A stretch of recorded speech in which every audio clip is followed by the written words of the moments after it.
दोस्तों आज है 6 दिसंबर 2022। यूपीएससी के द्वारा जो प्रीलिम्स का एग्जाम हुआ उसके बाद में फिर मेंस हुआ। जो मेंस का एग्जाम हुआ था वो हुआ था 16 सितंबर से लेकर 25 सितंबर 2022 तक का। तो जो वो मेंस का पेपर हुआ था, अब उस मेंस का जो है अभी फिलहाल रिजल्ट आ चुका है। और सबसे बड़ी बात आप लोगों को यहाँ पर ये देखने को मिलेगी, लगभग जो सीट है वो है 1011। क्योंकि आप लोगों को पता है कि एक्सटेंड कर दी गई थी, कुछ और वैकेंसी उसमें ऐड की गई थी। और जो अभी सिलेक्शन यहाँ पर लिया गया है वो लिया गया है लगभग 2500 के करीब लोगों का।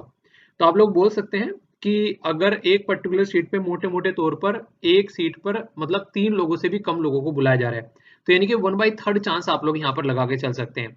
हालांकि बड़ी बात है, यहाँ पर नॉर्मली इंटरव्यू की डेट वगैरह डिक्लेयर कर दिया करते हैं, पर अब की बार इन्होंने इंटरव्यू की डेट जो है वो डिक्लेयर नहीं की है कि कब तक डेट होगा। अभी जो सेकंड डेफ है उसके बारे में यहाँ पर इनके द्वारा बता दिया गया है कि उस डेफ को जो भरना है उसके बारे में इनके द्वारा इन्फॉर्मेशन दी गई है। देखिए, यूपीएससी से रिलेटेड अगर कोई भी डाउट आप लोगों के माइंड में होता है तो बकायदा आप लोगों के लिए नंबर देते हैं, और अलग अलग डिपार्टमेंट भी इनके द्वारा उसको टैकल करने के लिए यहाँ पर बेसिकली नहीं, एक पर्टिकुलर सिस्टमेटिक वे में आप लोगों को चीज़ देखने को मिलती है। तो यहाँ पर आप लोग कॉल इसको करके सारी बातें जो है उसकी इन्फॉर्मेशन यहाँ पर ले सकते हैं। अभी यहाँ पर जो डेफ 2 है वो यहाँ पर जो भरा जाएगा उसके लिए एक टाइम स्लॉट रहता है कि उस टाइम स्लॉट में आप लोगों को डेफ भरना है, और वो टाइम स्लॉट है 8 दिसंबर से लेके 14 दिसंबर तक का। तो 14 दिसंबर की जो 6 जो पीएम है यानी कि शाम तक का आप लोग इसको भर सकते हैं। पर कोशिश करना कि जितना जल्दी हो सके उतना जल्दी भरना, पर लेकिन तसल्ली में भरना। क्योंकि अगर जितनी इसमें अगर कोई गलती हो जाती है तो फिर आप लोगों को पता है, हालांकि गलती होके उसको फिर अपडेट करने का मौका देते हैं, पर लेकिन फिर आप लोगों को पता है कि बहुत सारी दिमाग में उड़ने तरीके से टेंशन आ जाती है, पता नहीं क्या क्या चीजें हो जाती हैं। तो एक बार तसल्ली में बैठकर उसको अच्छे से पढ़कर जो जो भी आप लोग की जो रिक्वायरमेंट है उसको अच्छे से भरिएगा।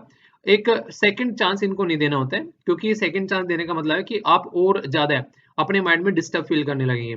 जहां जहां भी जो जो भी डाउट है ये बकायदा उसके नंबर आप लोगों को प्रोवाइड कराते हैं, जिससे कि आप लोग चीजों को यहाँ पर पूछ सकते हैं। उसके बाद में फिर आप लोगों को यहाँ पर पता चलेगा कि बेसिकली ये कंप्लीट होने के बाद में डेफ ये इंटरव्यू की डेट डिक्लेयर करेंगे, और उसके बाद में फिर आप लोगों को इंटरव्यू देखने को मिलेंगे। अभी जो सबसे बड़ी बात है यहाँ पर, पिछले 3 सालों की अगर वैकेंसी आप लोग देखोगे, अब की बार की जो वैकेंसी है वो उसके कंपेयर में आप लोगों को काफी ज्यादा देखने को मिलेगी। और ये वैकेंसी आप लोगों को इस साल जो है जो अभी आएगा यहाँ पर 2023 के लिए, उसमें भी आप लोग कहीं ना कहीं बढ़ती हुई नजर आएंगे। रीजन भी है उसके पीछे, क्योंकि 2024 में इलेक्शन भी है, तो वो भी एक कहीं ना कहीं काउंटेबल फैक्ट होता है जिसकी वजह से यहाँ पर वैकेंसी आप लोगों को बढ़ती नजर आती है। तो मैं तो यही बोलूंगा यार, जिनका सिलेक्शन हुआ है उसको तो सबको बधाई हो, बहुत ही एक तरीके से बड़ा अचीवमेंट है कि मेंस क्लियर कर लेना। इंटरव्यू बस एक लास्ट स्टेज रह गई है, अब उसमें आप लोगों को अपने आप को एक नहीं सही तरीके से मेंटेन करके चलना है, क्योंकि जो असली जंग थी वो कहीं ना कहीं आप लोग जीत चुके हैं। ठीक है, पर लेकिन जिनका सिलेक्शन नहीं हुआ है वो काफी अनकंफर्टेबल यहाँ पर फील करते हैं। पर लेकिन ये सोचना कि मेंस आप लोगों ने लिख दिया है तो ये काफी एक शानदार एक्सपीरियंस आप लोगों के पास में हो गया है। अब फिर से अपनी प्रिपरेशन को बहुत ही जल्दी आप लोग अच्छे से रिवैम्प कर सकते हैं, क्योंकि आप लोगों के पास में एक अच्छा खासा एक्सपीरियंस है प्रीलिम्स का भी और मेंस का भी। तो इसलिए अब आप लोग अपनी स्टडी को एक सही डायरेक्शन दे सकते हैं।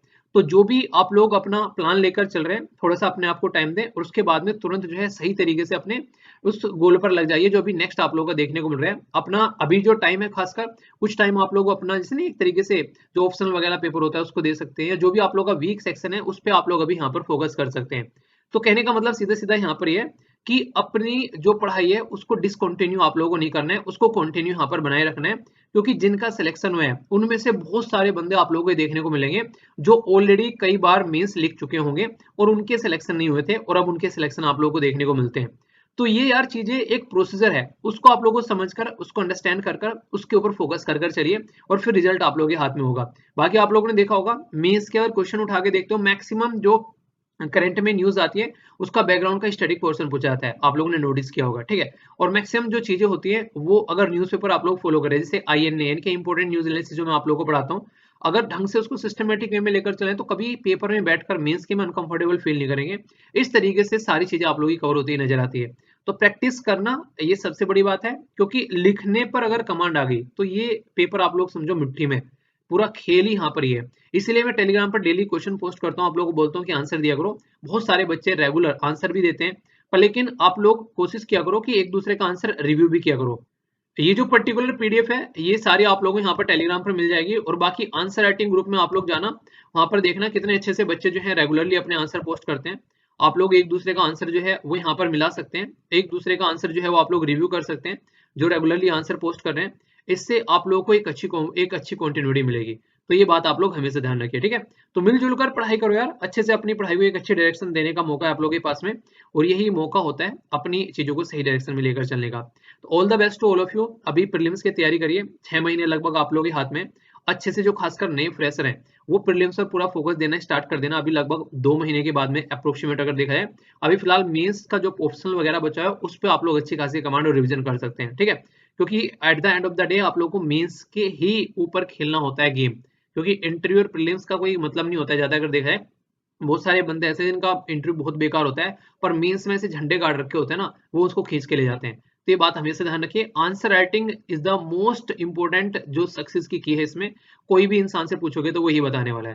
तो जिनका सिलेक्शन हुआ है फिर से बधाई हो, और जिनका नहीं हुआ है वो फिर से लग जाओ तान कर, एक तरीके से अपनी कमर कसकर फिर से अपने मुकाम को हासिल करने के लिए लग पड़ो, बस ये बात है यहाँ पे, ठीक है। All the best to all of you यार। और ये अप्स एंड डाउन जो है वो लाइफ का पार्ट है, इसको बिल्कुल ऐसा नहीं लेना है कि ये क्या हो गया, ये सब चलता रहेगा, आप लोगों को बढ़ते रहना है, रुकना नहीं है, ओके। तो मिलता हूँ मॉर्निंग में, तब तक अपना ध्यान रखिए। बड़ों को नमस्ते, छोटों को प्यार, छोटी सी लाइफ में एंजॉय करार। मिलता हूँ नेक्स्ट वीडियो में, तब तक के लिए जय हिंद।